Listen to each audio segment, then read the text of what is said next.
Welcome to Going In Blind. I'm Zach Tidwell, and my guest today has quite the wild background.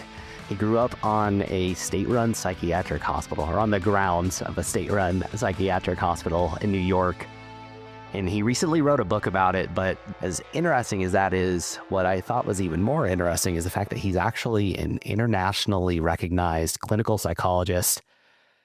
He's the director of clinical training for the clinical psychology program at John Jay College. And specifically, a lot of his work focuses around stigma and treating people with serious mental illnesses. And on top of everything else, he is the co-creator, co-founder, co-developer of a treatment modality called narrative enhancement and cognitive therapy that I'm sure we will dive into today as well. But before we get into that, I do have a couple quick announcements.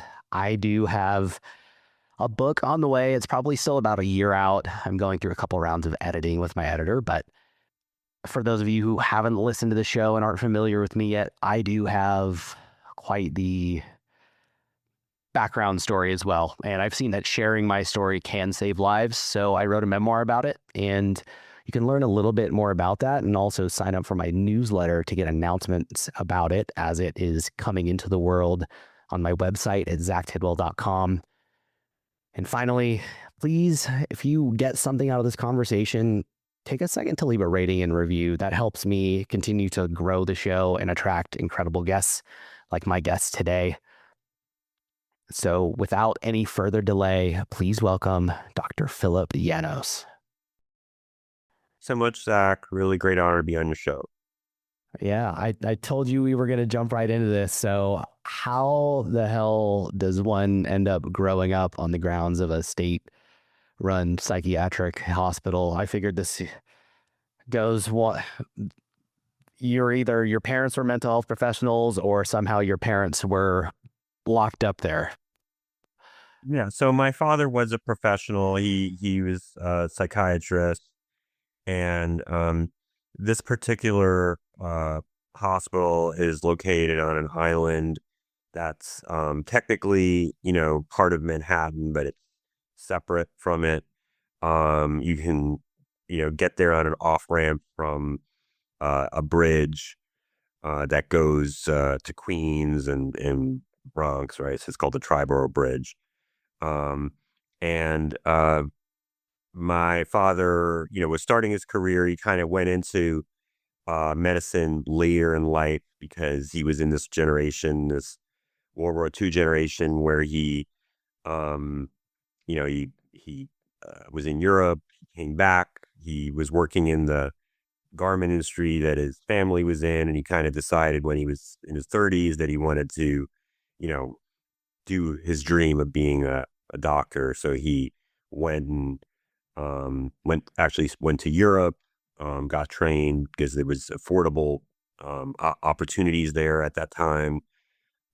Came back to New York where he was born, and so the discipline he went into was psychiatry, which was made the most sense for someone who was his age because he was already, about 40 when he graduated, and he found this opportunity to work at the state hospital, and they said, hey, you could live on the grounds. We have these houses or cottages that were built in the 1920s or so, and he was like, cool. I have young kids. Were just born, right before he started working there, and he thought this was a good opportunity to have his family in a house, technically within the city, and then have like a little 5-minute drive to his job. But we were basically on this isolated island, where there's no stores, there's no, nothing going on except the hospital, and then a lot of beautiful open space. So we had that opportunity, even though, we were technically in the city. And I was reading into Ward's Island, and it's got just a weird kind of dark history to it. It seems, I saw the movie Shutter Island before I lost my sight, and it gave me, like, in my mind, I was getting very Shutter Island vibes. I know that's a caricature, but it's just, did you Did it even dawn on you that that was a different childhood than what your peers probably had? Or were there other, did you grow up around and go to school with other kids whose parents were professionals there? Were a few other kids, and we did hang out and play together, but it was a small number. And some of them moved out, as I got to be about 7, 8, 9 years old. And for a while, it was just me, my brother, and this other kid, Hiram, who was our good friend. And we just played, baseball drills basically together. Um, but we all went to school, in Manhattan. And for a while, there was a van that would take all the kids into Manhattan together to, go to school. And then that kind of stopped, and we, um, took the bus, and that was a little difficult. And my mother. So one of the parts of the story that's a little bit off topic but important is, so my biological mother died when I was very young, like around like less than 2 years old. After we moved onto the island, my father really wanted to remarry because he wanted his kids to have a mother. He went back to his hometown in Greece, and met somebody that he had known a little bit when he was growing up, and she had had a similar loss. Her husband had died, didn't have any kids. She agreed to marry him and move to New York. So she came, didn't know how to drive. So she had to learn how to drive in order to pick us up at our schools. So we didn't have to like wait for the bus at 125th Street in Lexington, which is, kind of known as, a place where there's a lot of drug activity and stuff like that, and was certainly known that way in the 70s when I was growing up. But, I did wait for the bus there many times, and, but once she learned how to drive, she could pick us up and then take us back and forth to school. That's probably the worst possible place to have to learn how to drive is in New York City. Well, But but on Wards On, there was lots of space to practice. So, uh, yeah, yeah. so it worked But yeah, out. no, parallel parking and things like that, those are difficult. There's no just, pulling into a slot at the parking garage. You have to know how to parallel park. Yeah. And so did it, I mean, because you were growing up there in the 70s, that was after Kennedy would have passed that Community Care Act, like for that. Mental health, yeah. Yeah. So, I mean, it was still functioning and it was still a state run facility until what point? Oh, it's still a state road facility right now. But Um, is it a yeah, different one? it's Because I, it's much smaller. okay. It's much smaller. Yeah. So it was called Manhattan State Hospital. That was called Manhattan Psychiatric Center. Same place. And it's the same institution going back to New York City Asylum for the Insane, which started in the 1870s. And if you read the book, you'll learn about that, how it went from being run by the city to run by the state. And it's been there, for that whole time. Um, so yeah, it's just smaller than it was. At its peak, there were 8,000 people there. Now there's about, if you include the the census of Kirby Forensic, which is in one of the three buildings, there's maybe 350 people there. So, it's much smaller, but yeah, it's still a functioning state hospital. Yeah, it was hard for me to track down because I'd seen there'd been a number of different facility names and not being able to see the pictures. I couldn't tell if Hmm. which ones were different buildings or not, and if it was entirely new Yeah, facilities. But do you, yeah. I would guess your experiences there mixed with your father's background is what led you eventually to go down the career path that you went. Is that correct? Well, interestingly, it wasn't my childhood experiences. It was my experience as a 20-year-old, where I was in college and I was trying to figure out what I wanted to do. And I had some interest in psychology, just as that person that, you know, my friends would talk to me about what they were going through. Everyone had their struggles. A lot of friends who had psychiatric issues that weren't diagnosed, I guess, at the time. And being that person who wanted to connect with people made me think, oh, maybe, psychology would be something of interest. And so I figured out a way to volunteer at the hospital at that point. And it was kind of then that I was like, oh, wait a second, these are real human beings and they're being ignored. And I really want to help and be part of, making people's lives better, because this is really, really, I don't want to say a shame, but this is really a, a, a shortcoming of society to just abandon good people, you know. Yeah, So they're that's tucked how I away. sort of came to it. Yeah, and I was 20, so I was prone to having a lot of idealism and stuff. Um, and so that kind of started me on the clinical psychology path of like trying to apply and do other things to get into a program. But then after I got in to the program that I graduated from, St. John's, I got introduced to this concept of recovery from mental illness, which was a newer concept in professional circles. Than it was born in the lived experience movement, but it sort of came to professional awareness right around that time in 93, 94. And that kind of blew me away. And I was like, this is what I want to be a part of. And that to this day is what I sort of orient myself around, is like, how do I become someone who serves the recovery mission, as a clinician, as an educator, as an advocate, as a researcher, doing all of that together to, give people the best chance to live in the community as well as they can.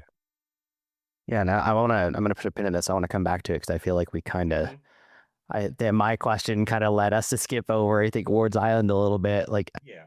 as did you have any standout experiences there? I mean, what was it like growing up? I know we touched on Hmm. the other kids that were there, some schooling and a little bit of family stuff, but I mean, I'm so curious I mean, there had to have been a different childhood.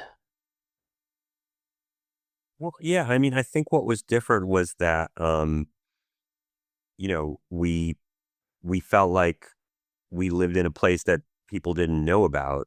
We would tell our friends about it and they didn't know where it was. And we didn't have the experience that most New Yorkers had of, you know, being in the middle of, city activity. We were in an isolated place, and just kind of an illustration of that is an example that I briefly relate in the book, which is, in 1977, there was this blackout, right, which was kind of a big deal. And, I always remember how we took note of it. I think we were watching TV. I think we were watching the Yankees game. The TV started to blink, right? Went off. Then all the lights in the house went out. And we're like, what's going on? Is this just our house, right? And then walked outside and saw that all of Manhattan was dark because we could see the skyline sort of, and then saw that the sky was filled with stars, right? So all the lights of the city were out, and now the we could see a sky full of stars for the first time in our lives, right? So Yeah. that was our experience, was like it was this wondrous thing, and then we had to light candles and everything like that. But in other parts of the city, there was like looting and, it was like, As people do, yeah, yes. yeah. So, we had a very different experience. And, even though we were living on the grounds of this place that, people would say is, scary. For us, it was kind of like this benign, experience. Um, and we didn't experience it as like, we're near this hospital, stay away from it or something like that. There was a ball field that we played in at one point, and I remember that the fence that was going to be the fence that went around the what became Kirby Forensic was being put up, like this double link fence with like twisty barbed wire and stuff like that. So kind of just remember playing baseball and watching that go up, and not really kind of putting it together like this is ominous thing. Yeah, it's weird when I mean, humans are so incredibly malleable that if that's all that that's just that might be like terrifying for someone else to see, but you don't know any different. It's just your kid and it's just your world. But what exactly was your dad doing there?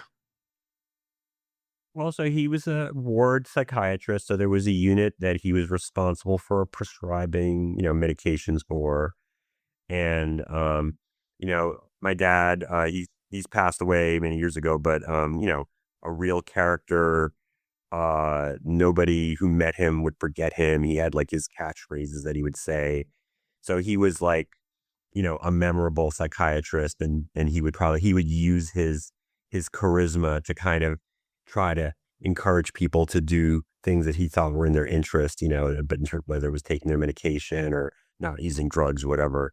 So he had kind of like a fatherly way that generally was effective. I'm sure there were some folks who, were really annoyed by it, but generally I think people were inclined to want to, you know, make him happy and stuff. So I think he was an effective, ward psychiatrist in that way.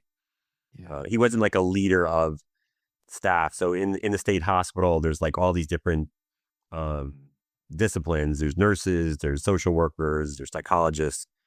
Mental health therapy aides is like another thing. So the psychiatrist is not like the boss, but they're an influential person in that team, and they are responsible for prescribing the medication. Okay. Did you have an interest at all into going into psychiatry instead of psychology? I was very clear I did not want to do it. I was not interested in medicine. Yeah. Okay. And I guess the more that I learned about it, I was like, also, especially at that time, I could see my father's job changing. So he also had a private practice that he would do after he finished his day job, where he would see people, mostly from the Greek community.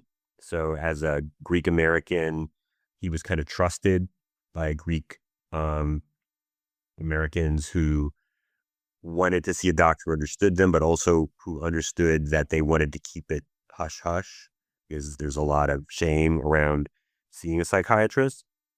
People would even um, call him a neurologist, right? They would sort of like pretend that he wasn't what he clearly Dance was. around it. Yeah, Yeah.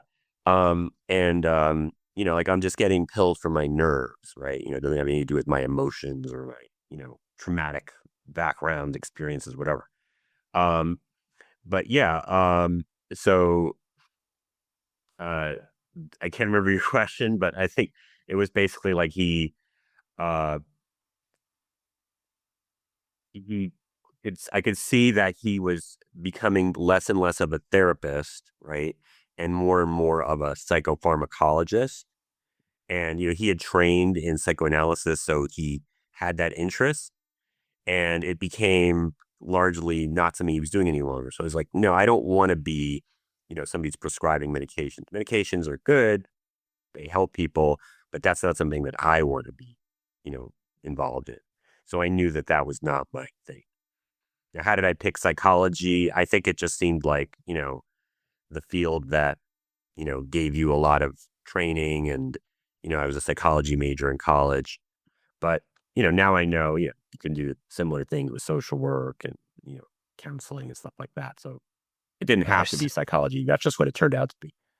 Yeah, that's the natural leap though, when you're like, okay, I want to have a direct impact in administering the interventions is psychology. Most people don't know about the LCSWs and things like that. And so what is the title of your book and where can everybody find it?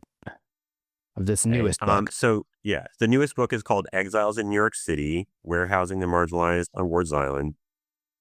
It's published by Columbia University Press. You can find it on that publisher that starts with an A. That I everybody knows what I'm talking about. It has an A and M and the Z in there too. So you can find it there. You could also buy it directly from Columbia University Press. There are other online booksellers that have it. Um, it's not in a lot of bookstores. There are a few in New York City that carry it. I've looked up online. I've seen there's some in some other big cities that carry it as well.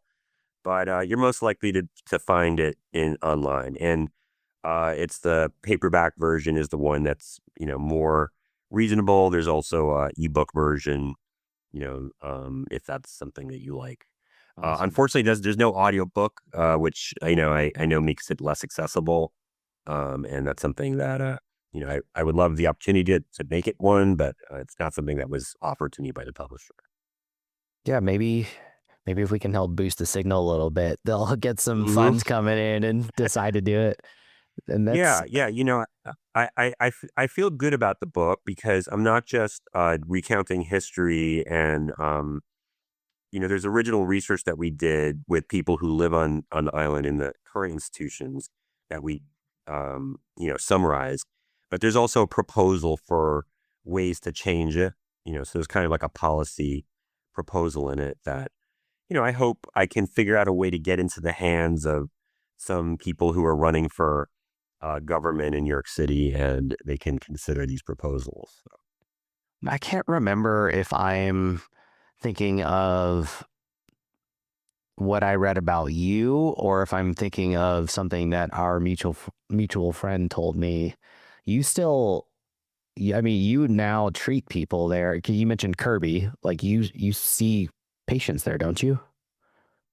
We'll see patients who are in the hospital. I see patients who could potentially go there. Okay. Uh, so I work on something called a assertive community treatment team, where it's the same kind of population, but people who are doing better and are living in the community in different types of settings.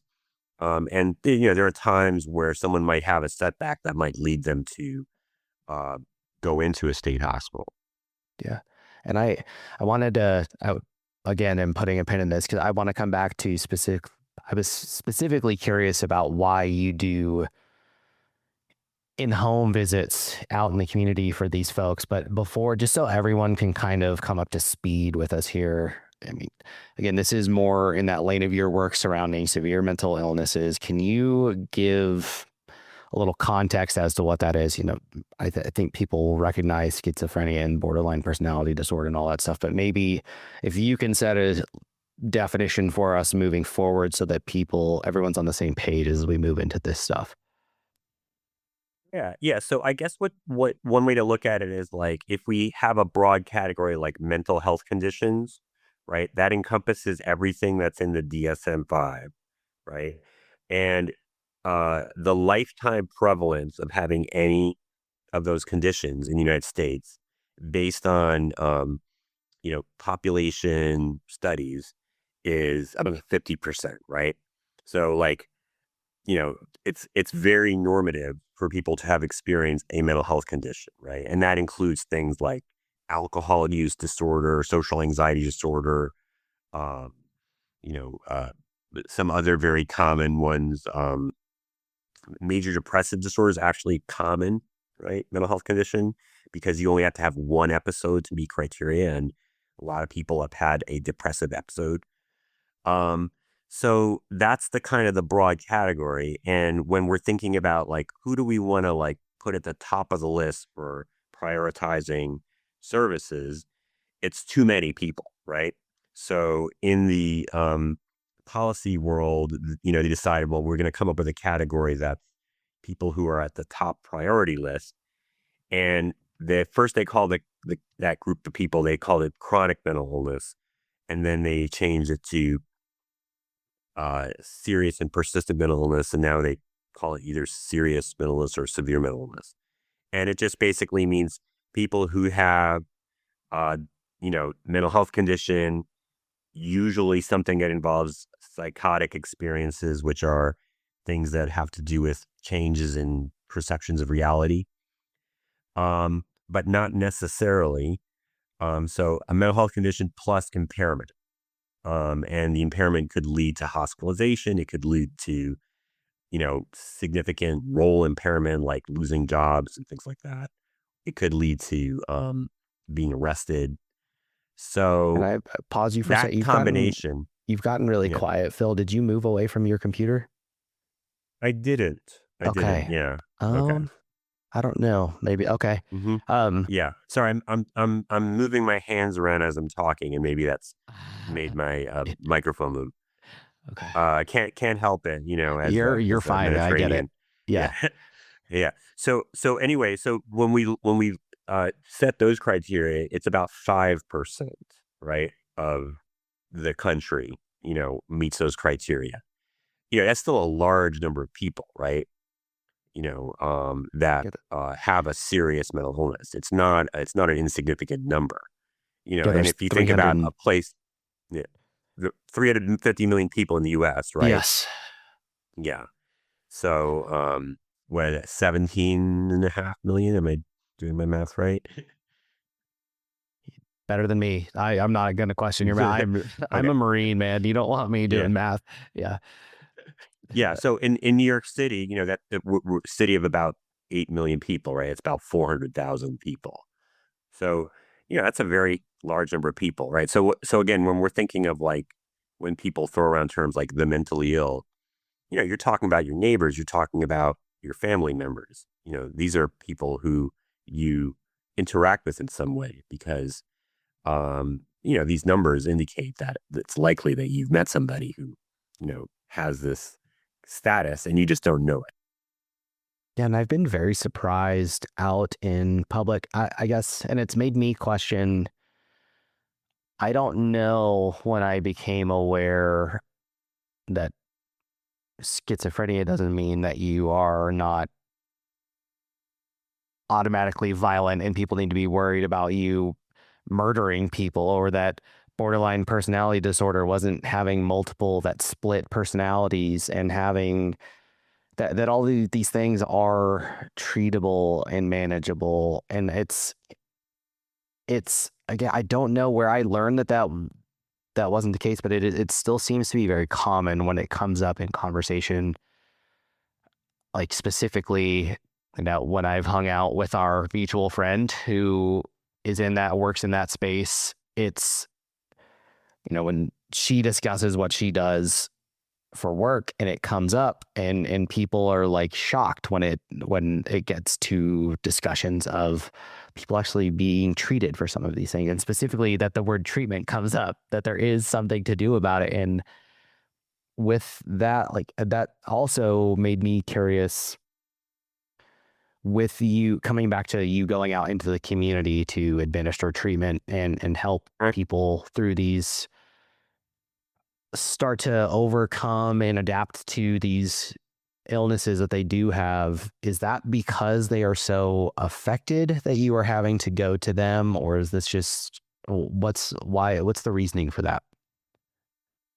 So the treatment model of sort of affinity treatment came out of this belief that, you know, we kind of owe it to people to do whatever we can to reduce barriers to engaging in services. And it was found that there's a subset of people who, if you just give them a piece of paper with an appointment, to go to an outpatient clinic, um, for reasons related to stigma and other things, they're not going to go, right? And then you're going to kind of lose that person, and maybe it's going to increase the likelihood that something negative is going to occur. But if you go the extra mile to connect with them and meet with them, on their own turf, that you can keep them engaged. That's where this model of assertive need treatment came from. And I got involved with the team that I work with when it was part of an organization called Pathways to Housing, which developed this housing first model that's now actually being attacked by the federal government. That they paired offering people independent housing with assertive need treatment. And the idea was that, they were going to do whatever was necessary to engage people in services to make it likely that they would succeed in their independence. So I got the opportunity to work with one of the teams, and I just kind of really found that I really loved the, opportunity to engage with people in their, home environments where they live and hang out. And I was never uncomfortable with it. Um, and I got to know people as people, and in a way that, there's kind of like a sense of them be kind of family. Since I have been seeing some of them for many years, and for I'm in their home environments and stuff like that. So That's a yeah, they don't very know. Yeah. they don't know my family, but they feel like I'm a family member of theirs, I guess, in a sense. Oh, that's a very intimate thing for someone to be opening up and getting assistance through something like that, specifically because there is, I mean, I get weird reactions even just talking about my depression and my suicide attempt sometimes, even like, and it depends on the setting. It's weird. Like I had a speaking engagement last night, spoke to a huge bunch of people. People were lined up to talk to me afterwards, and not a single bad interaction. Everyone was curious. Some people were opening up about their own issues, and some people were just like, hey, thanks, so, like, this stuff needs to be talked about. But every once in a while there's a person who's like,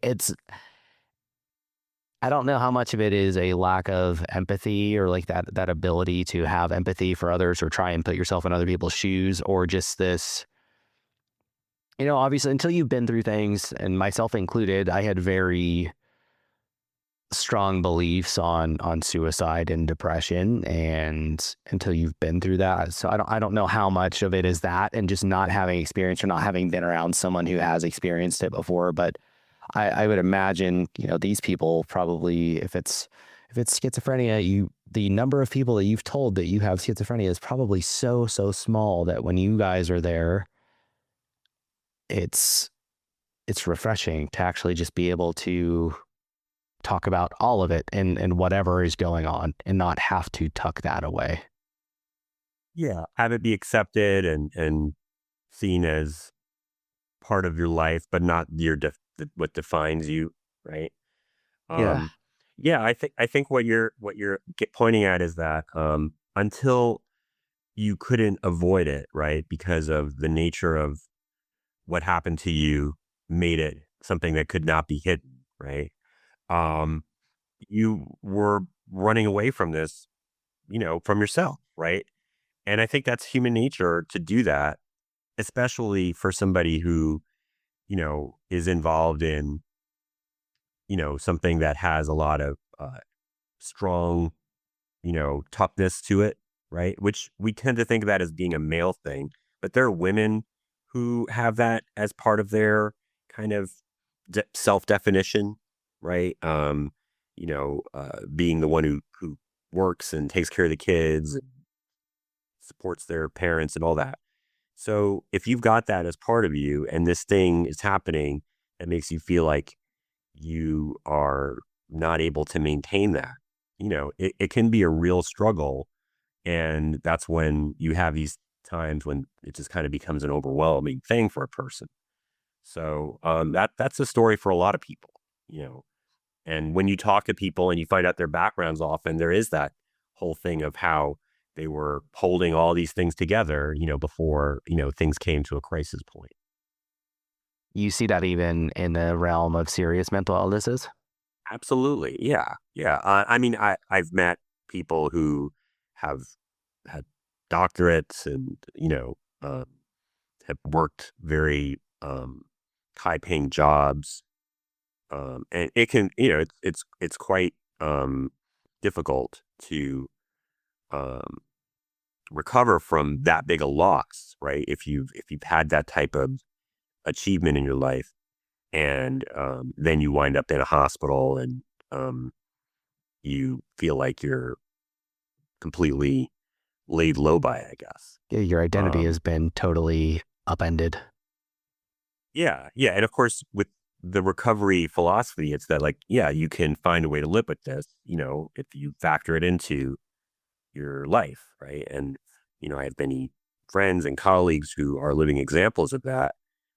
But when you grew up with those negative stereotypes that you described for me, it can be so hard to reconcile, that how could that be me that has that? Yeah, and I want to come back specifically to I think that's the second time we've made it specifically to recovery, and I wanted to ask you a question specifically about that as well. But Yeah. with when you guys are going, is it you paired with a psychiatrist, because medications are often a part of these treatments, right? Like, is that what's the team like when you're in this setting? Yeah, yeah. So you go on your own. You can go with other people too, but generally, once you develop the rapport with somebody, you go on your own. and you know, you can help connect them to others. Um, so there's a lot of communication, between the team members, but you're not seeing people only with others present. Okay. And so now coming back to the recovery thing, I'm curious because that's something you emphasized in the notes that you sent me. That's something you've emphasized a couple times here is recovery from serious mental illness. And I'm curious because these are lifelong things. And I think you already hinted at it, and I want to kind of pull this out of you more. What exactly do you mean by that? Because it's not something that goes away.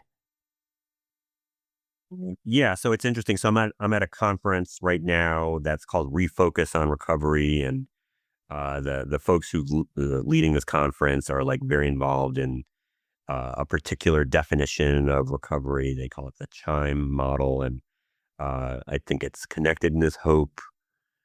Um, I'm forgetting what the I is, but then meaning and empowerment. I think identity. I is identity, meaning, empowerment.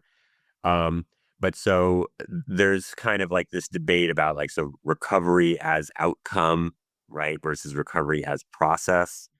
And recovery as outcome means getting a job, having friends, having a lot of social connections, things that, we tend to value, I guess, in society.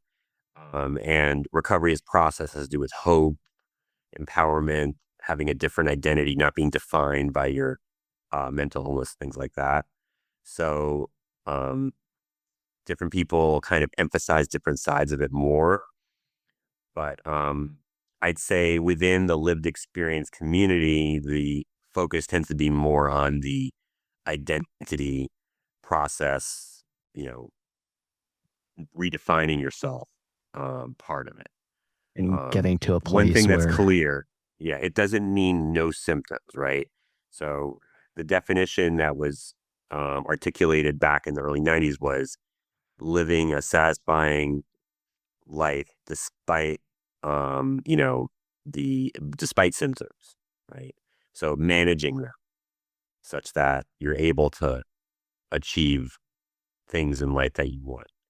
Um, So it doesn't mean that we've cured people of symptoms, but they're managing them either through medications or through their own coping strategies that they use, that they figured out, or that we've taught them, or they've learned from others. and you said something very important there, and that's I've I'm pretty positive I've talked about it on here. I know I've talked about it quite a bit when I go on other podcasts or and have other opportunities where I'm the one being interviewed like this.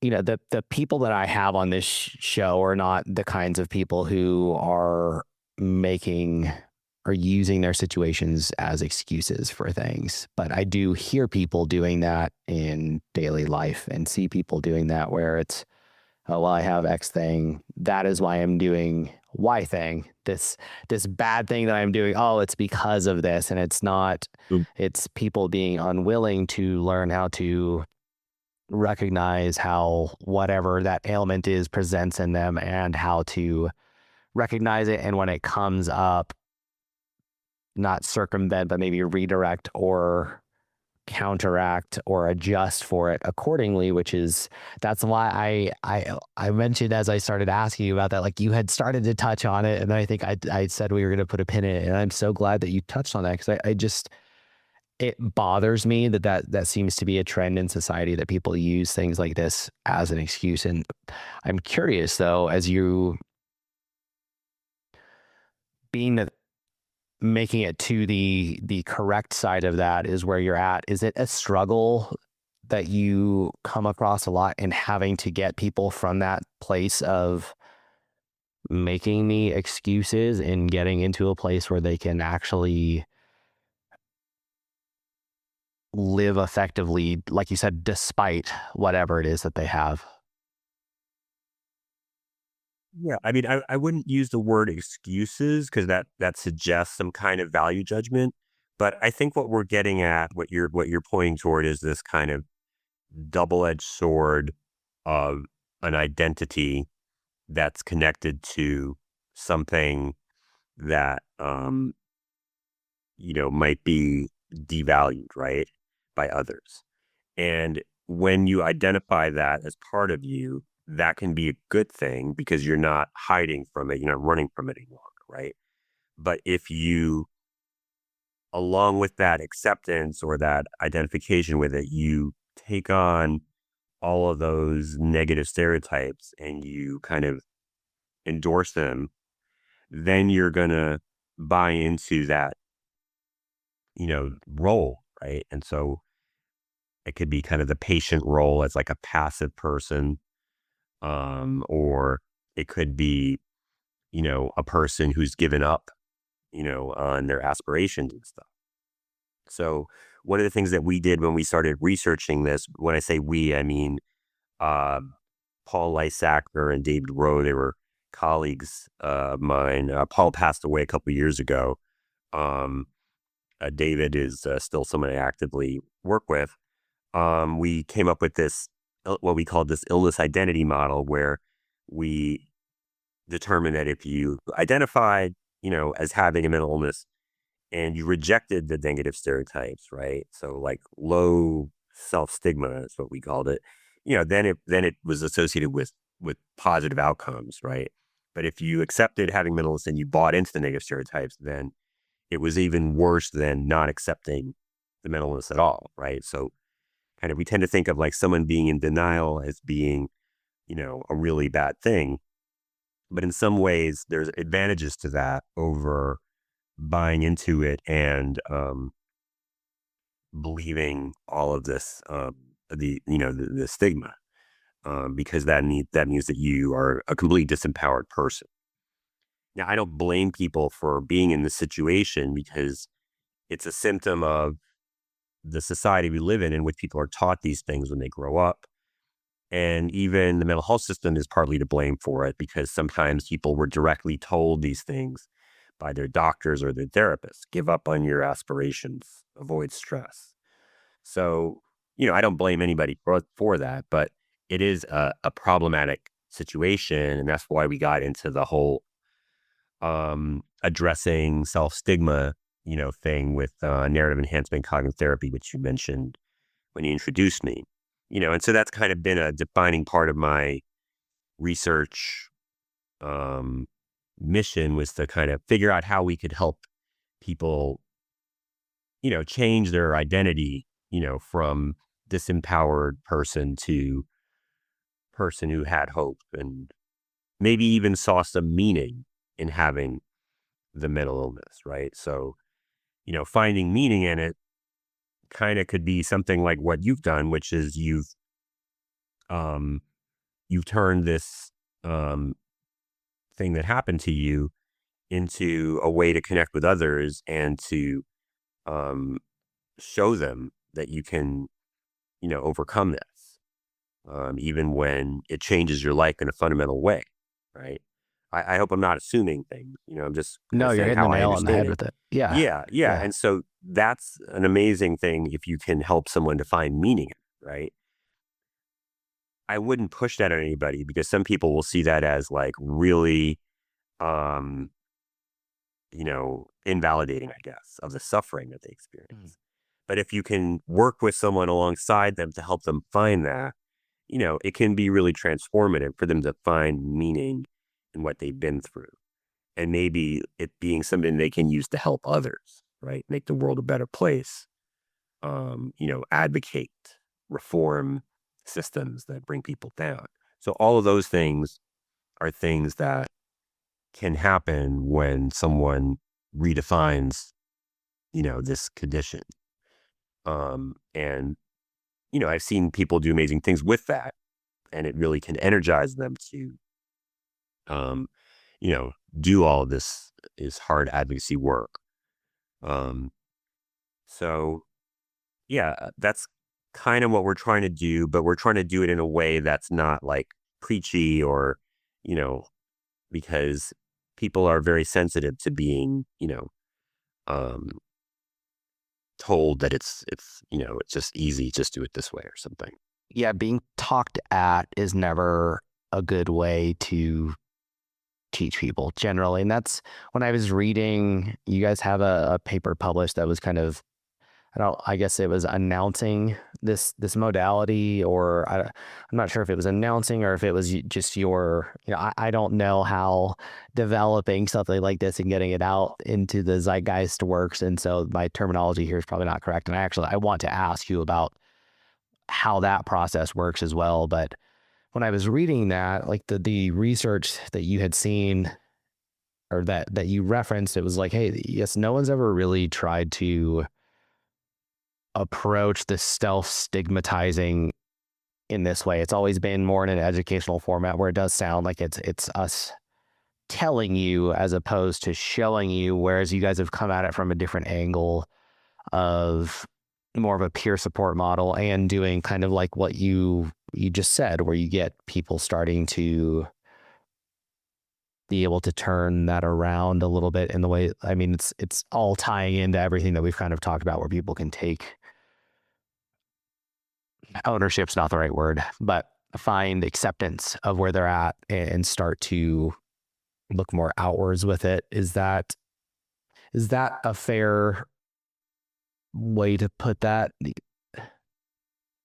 Yeah, I mean, so when we started wanting to do an intervention, there wasn't anything else out there. Other people were actually having similar ideas, so there was sort of a confluence around a certain time where us and a couple other people put stuff out.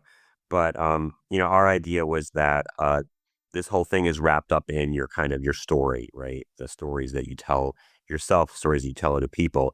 So we had this narrative thing to be a big part of it. And our idea was that it should happen in a group, where you're sharing it to others, and then you're getting them to ask you questions and give you feedback on your story. And that gives you the opportunity to kind of reconsider some parts of that, right? Um, so that was our take on it. And we wanted it to be something that the person wrote it and then they read it. Interestingly, at this conference now where I'm at, this group here in the UK has a whole thing built around people reading or listening to other people's stories online, right? So they have this thing, it's called Neon, and it's basically a platform where you can go in and you can find a story that kind of matches you based on your background experiences and listen to it. And then they see what the effect is of that, right? Mhm. So that's like another way of trying to bring narrative into this. But our thing was we were thinking about people who were in the mental health system who were not going to go into in front of a computer, you know, and you can engage them in a group, and getting people to open up about these parts of themselves by telling stories was the way that we identified an opportunity to open that up. And that it would be facilitated through, people who are trained in um, trying to get people to ask certain kinds of questions and, of course, be supportive. So that was where we were coming from with it. And, it's been really cool because it went from being this thing that we created with federal support and just did, in our research, to something that's now it's available online. Anyone can use it. I've done a lot of different trainings. It's been translated. I know that there's some places where it's been done a lot, like in Sweden. Um, it's become kind of part of the standard system of care. That's really nice to, that's something that you worked on, that you had an idea can maybe bring relief to people somewhere. And, I've met some people who've said that it's had a big impact on them. And that's very meaningful for me, of course. It's like I didn't do that therapy myself, but, I'd provided a framework for someone else to offer that. So that gets me up, it goes past what I can do just as one person. Yeah, and it's something that will be around for years and years and years to come, hopefully, which is neat. And is that as you to build something like that out? I mean, is it like the standard publishing kind of process that you would do with any other research that you were doing in the space where you through the scientific method and everything, you do your research, you publish your findings, and then it's out there for people to rebut and try and reproduce. And as they were able to reproduce results, then it starts getting pushed out, or is it a different process entirely? Kind of like what you said, because the kind of the standard for determining that something is evidence based, right? You might hear that thrown around, means that it was supported by more than one independent research group, right? So it's sort of like if I do like 5 studies and it's all me, you know, and they all find support, there might be some suspiciousness there about like, oh, well, is he like, is it just, that he has his magic touch or something like that, or he's Yeah. cooking the books in some kind of way. So if it's being studied in multiple independent randomized control trials and they're finding similar pattern findings, that suggests that, this is something that's consistent. So, once it started getting studied by, people in Sweden or Taiwan or France, then I think we were able to be more confident that this is evidence based because it's kind of, holds up past what we could do on our own. Yeah. So, like at this conference now, are you there presenting on this work specifically? I'm actually not. I'm here to support a PhD student who's presenting other research that he's done, but I'm also here just to hang out with like-minded peers from all around, Europe and Asia. There's people from Japan here, Singapore, and just kind of share our, passion for uh, helping facilitate recovery. Yeah. How long have you been actually overseeing the PhD candidate? Um, so I did it for 5 years, and then I've been doing it I'm into my second year of doing it again. So we're, about 7 years. Why'd you stop in between? Well, I felt, it was important for it to be something that other people had the opportunity to do. Um, could sort of see that people were seeing me as like, oh, he's competent, he could just keep doing this. But I also think, I also have the idea that like, you know, I'm a white male and I don't want to just be, sitting in a position of authority forever. I want to give other people a chance to step in. And there was a great, person who was ready to do it. And tragically, she passed away. And, wonderful colleague. And it needed to be someone coming back in who was ready to do the job because we were going to go through reaccreditation site visit. And so I sort of saw that it was uh, my responsibility to come back in. And others said that they were happy that I was willing to do that. So it's a nice position because you get to work with great emerging you know professionals, your future colleagues and peers, and support them. And they're dealing with all the stressors of being in a very demanding program while growing up. Generally people are in their 20s, and it's a turbulent time of life anyway. But you know, um, usually people are up for it and it goes well, and you get to feel good that you've helped you know get people to where they want to go in their careers and do some good in the world. So I can feel good about that too, I guess. I had the Yeah. opportunity to be kind of like a grandfather, I guess, on like one of the former mentees was uh, ment- mentoring a student at another institution, like for dissertation, and I got to be on the committee. So I was sort of like the intellectual grandfather for that person. So that's kind of cool to see that the torch has been passed, a second time. Yeah, that's why I wanted to ask you about it because it seems so. I mean, just what a cool position to be in that you're shaping the next generation. But You said something that caught me a little off guard. Why would you being I mean, you're a very accomplished psychologist. You've done a lot of work in this space. Why would you being a white male mean that you need to step away from a position that you're good at? Kind of the idea of like hogging things and not making space, right? Because people don't have an opportunity unless there's a space. I mean, that assumes that it's something that somebody wants, right?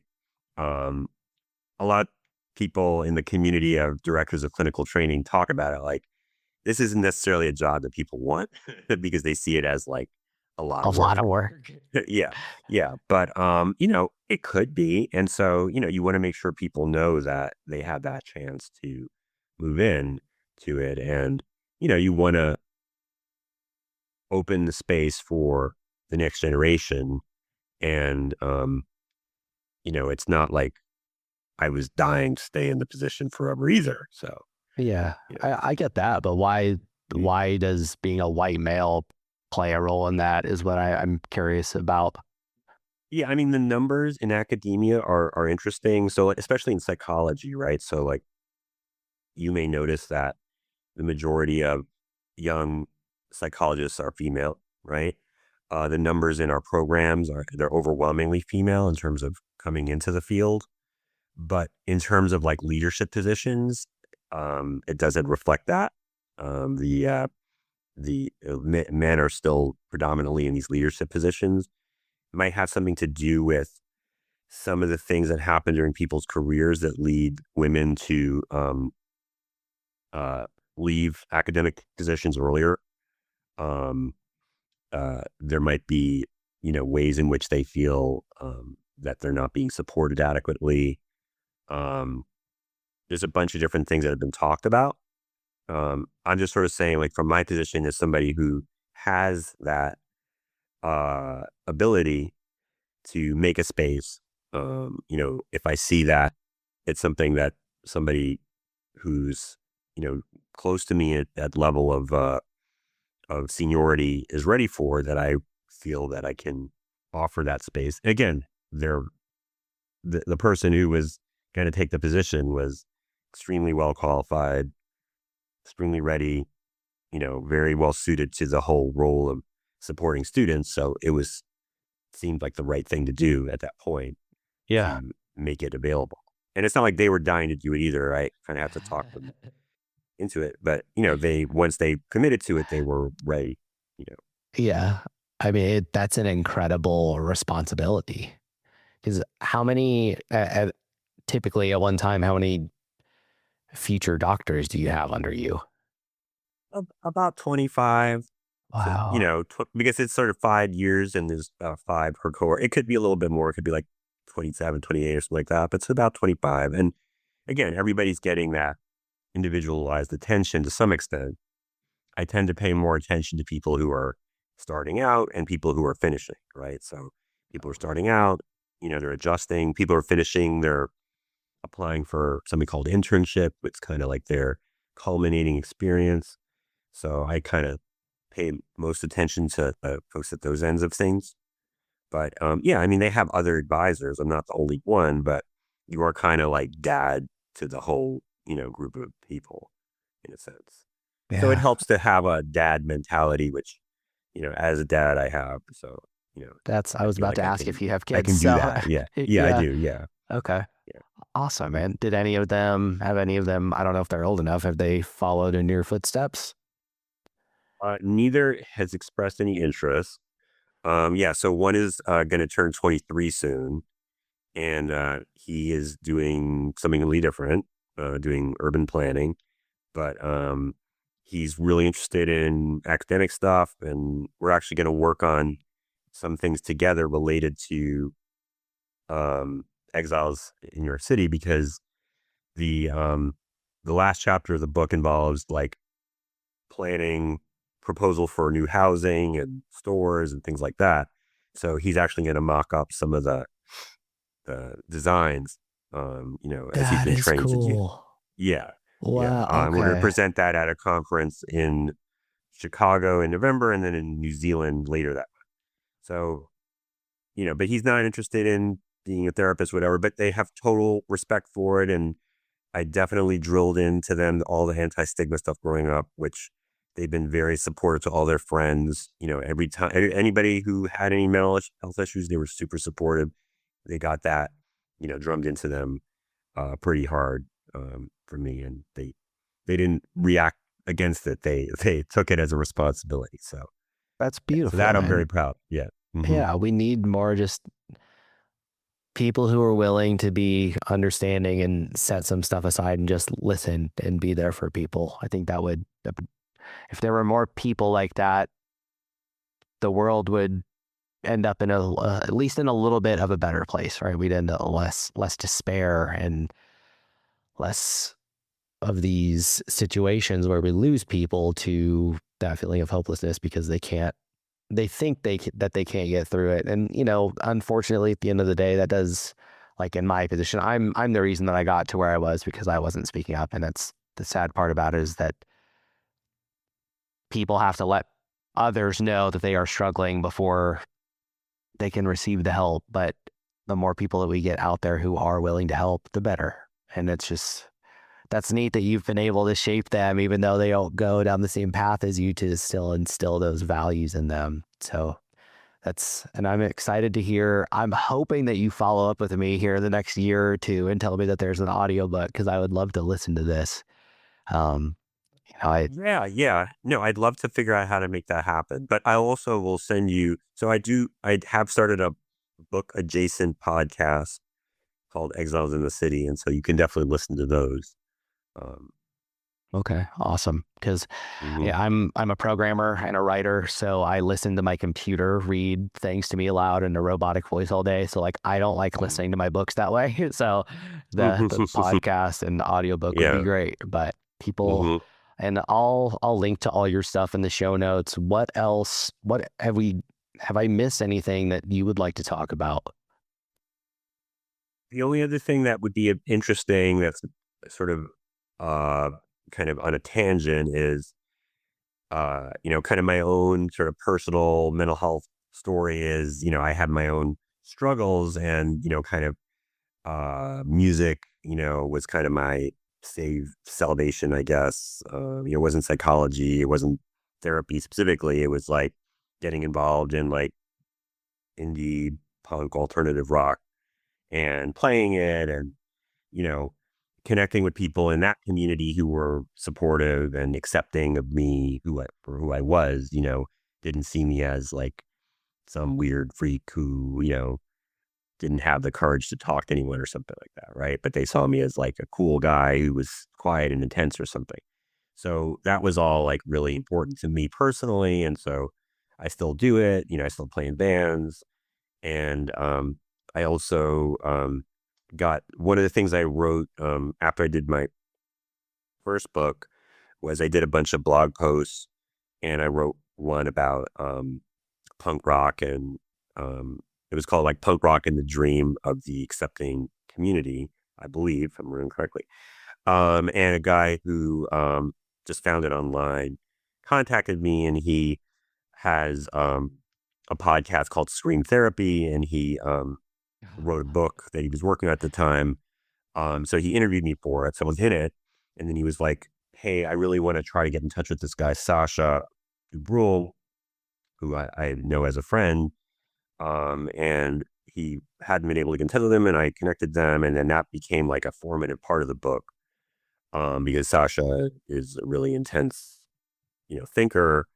And, he blew his mind. And that became kind of like a big part of the book. And so that's another thing that I've been involved with that it's been kind of gratifying for me in the last few years to kind of be able to share more about it. And so this experience with being in screen therapy kind of like helped me, feel like it was okay to bridge these two worlds of like rock and roll and mental health because they Yeah. do have something to do with each other.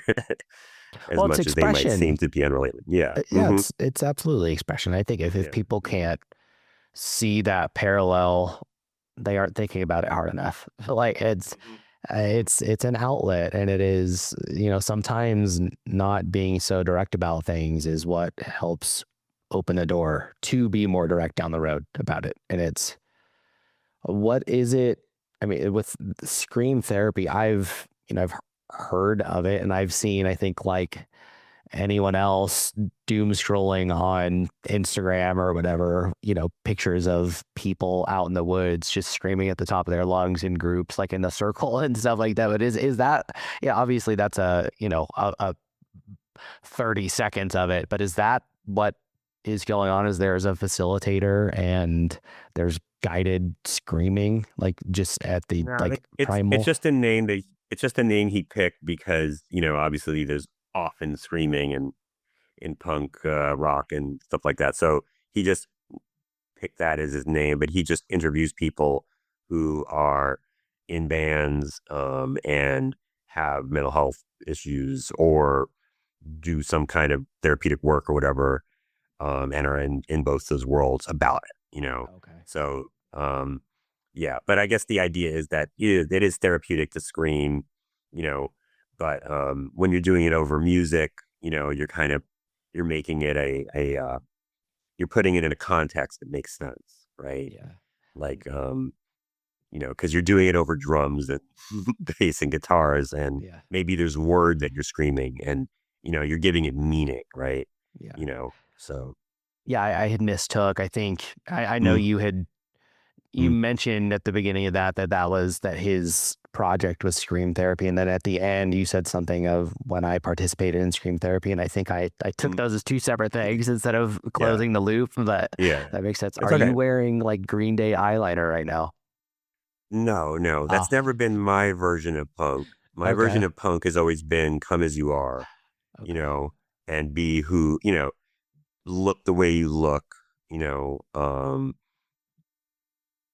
That was my ideal of a punk rocker was if you've seen a picture of Minor Threat, you see Lyle Pressler, who is the guitar player, and he's just wearing like what he wore to school that day, right? Because they were teenagers. yeah, You know, that's my ideal of a punk rocker is just like a nerdy guy or girl or non-binary person who, is just being who they are, and it's not like putting on a show, right? For others, I understand for other people, it's like about like accentuating your otherness through makeup or tattoos or piercings or whatever. That's cool. But my ideal was about like being that kid that nobody pays attention to that they think of, and then seeing that person on stage and being like, whoa, that person has a lot to express, artistically and emotionally. yeah. That's cool, man. I'm more of a metal person, but if I was gonna check out Mhm. some punk stuff, would Minor Threat be the recommendation? Well, Minor Threat definitely impacted a lot of metal. Like, so, the phase of metal that, in the 80s called thrash, right? Which Metallica came out of, that was influenced by hardcore punk, right? Which, Yeah. um, you know, Bad Brains, Minor Threat, Circle Jerks, those bands, had a huge influence on Metallica, Exodus, all of the early first wave of what became known as thrash. We actually call it speed metal at the time. That's Okay. kind of been forgotten. We call it speed metal. Now it's called thrash. But so thrash, was metal chops with punk speed, and then the vocal style was pretty influenced by a lot of the more screamy kind of singing. But if you listen to Minor Threat's first two 7 inches, right, which is like I think it's like 8 songs, right, that they crammed into these 7 inches. It'll blow your mind, because the first two Okay. songs are become like one song. Just going from uh filler to no, wait a second. Yeah, I think that's the first. Listen to it. Even if Okay. you are not not a punk person, I think you'll be really impressed by the delivery of it. Yeah, I'm gonna be picking heavy things up and putting heavy things back down in the gym at Yeah. 3:30 tomorrow morning. So I'll check it out Yeah. and let you know, man. Yeah. But Yeah. that's awesome. It'll only take 15 minutes to go through it, but yeah, Okay. you can find it on YouTube. You can, yeah. Mhm. Awesome, man.